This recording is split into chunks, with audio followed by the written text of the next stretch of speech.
What's going on, everyone? Welcome back to the channel. Today we're back with another bar review. We're back from vacation. South Carolina was a great time. The weather was awesome. But today's review is covering the Radical Bowling Outer Limits. I know that ball's been out for a while, but I've been meaning to shoot this video for the past few weeks, months, whatever, and I just didn't have the time between stops to get it done. So that is what we're going to do today. There's been several other balls announced as well in the past week, so those will be coming up starting next week, because we're back on the YouTube grind. So, but yeah, haven't thrown a ball in 2.5 weeks. I think we're gonna go throw a few shots to warm up on this other lane, so we will see you guys here in a second. Just got some practice done on lane 4. I believe we have kind of the modified house shot that I've been bowling on for some of these videos, which is I think like 42 or 43 feet. There's a little more oil than a normal house shot for this pattern. So again, we're throwing the Radical Bowling Outer Limits. Ball has been out for a few months now, but figured we'd give it a go for a bar review today.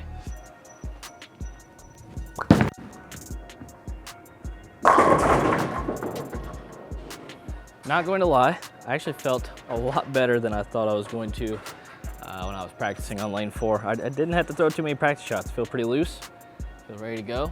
Don't know if I could bowl a tournament right now. Don't know how my shot making would be, but a lot better than I thought.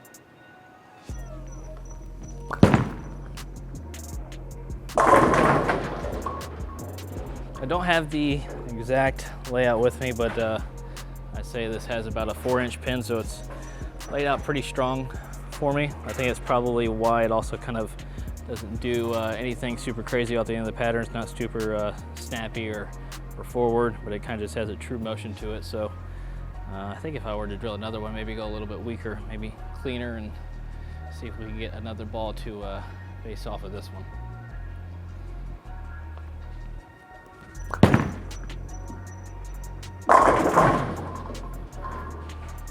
I was trying to figure out how to describe the outer limits to you guys, but for me, even though it's an asymmetrical ball, you know, it's not the strongest ball in our lineup, definitely not the weakest. It's got a pretty big core in it, but to me, it's kind of a step above most of our symmetrical pieces.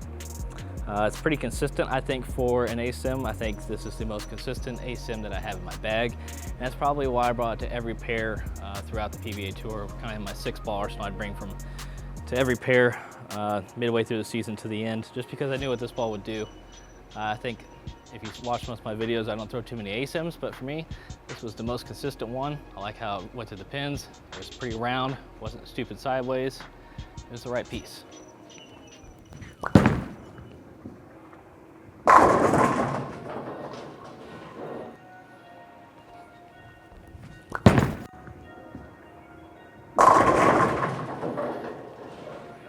And when I say this ball kind of reacted closer to a symmetrical ball for me, I'm probably thinking closer to some of the middle to weaker pieces that I like to throw, kind of the lower diff balls. Even though this has, I believe, a 249 RG and a 051 diff, it's just something about the way this ball gets off the end of the pattern. It's pretty consistent. You know, it's like I said, it's not sideways. It doesn't roll forward and kind of miss the spot. It's just seems like it's right in the middle of our lineup for me.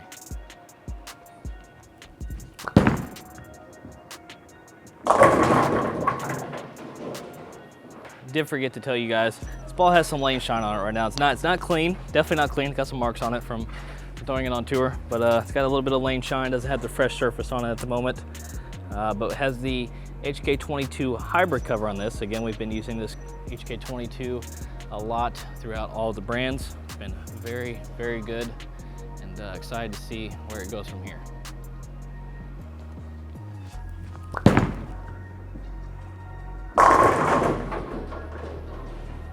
The Outer Limits was also one of the 2 bowling balls I shot 300 with on the PBA Tour this past season. I believe it was in Jackson, Michigan. It was a dual pattern event, but I don't exactly remember which pattern it was on. I know it was on a longer pattern, but I don't remember the name of it. But again, saw some more oil on the lanes, and this ball was a ticket on some of the pairs, that's for sure. That might need to hook.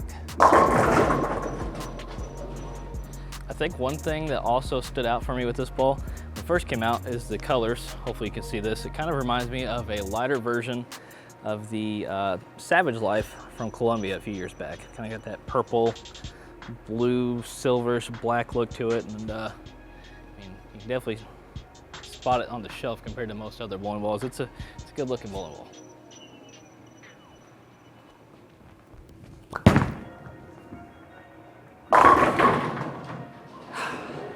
I think it's time to move a little bit to the right here, see if we can get the ball back to the head pin, go through the pins the right way. So we're going to move a few boards here. Get a little bit more in the oil, see what we have. Or we can just throw it left. Still came back. Okay, we're not gonna count that one.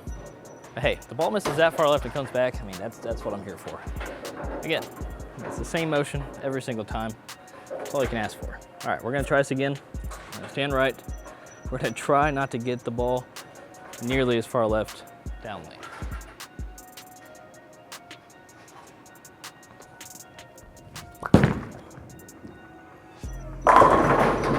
It's a little better.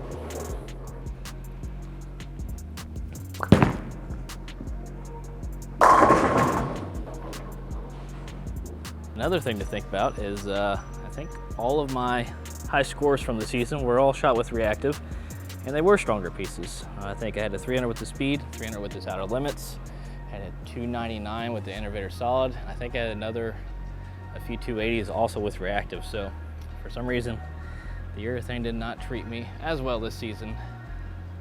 And seeing when I got some more oil and some stronger pieces in my hand, I could keep up a little better. It's got me close. Ooh, we'll take that. Now it's time we move left for a few shots. During the video, we've been hooking it to start, so we're going to move about 10 boards left of kind of where we were just standing, where we were trying to hook a little more. We're going to take just a little bit of hand out, not try to get around it nearly as much, and see what we have.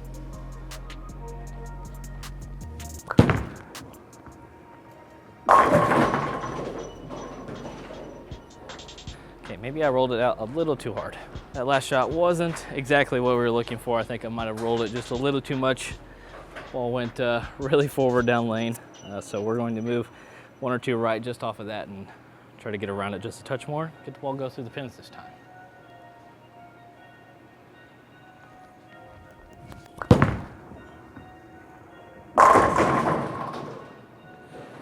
Time to move back right, kind of go back to our comfort zone for this, this modified half shot here. Again, next week should be starting more ball reviews. We actually have another Radical ball coming out, the Crypto Boom. I didn't get the chance to throw a Crypto, so I'm pretty excited to try this new Crypto Boom. And maybe we can also shoot a video comparing it to this outer limits as well.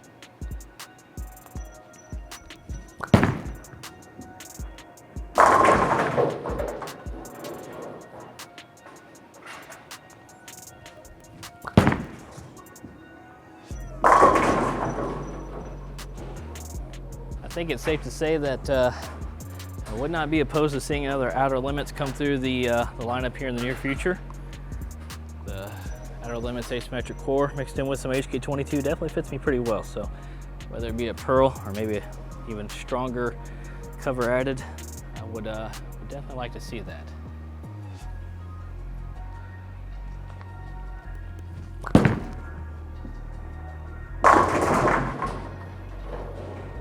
I think that is all we have for you guys today. Again, back from vacation, feeling good, nice and refreshed, ready to go for the summer. Back to grinding the YouTube channel. We're on the road to 5,000 subs, so if you haven't already, please go like, comment, or subscribe to the channel.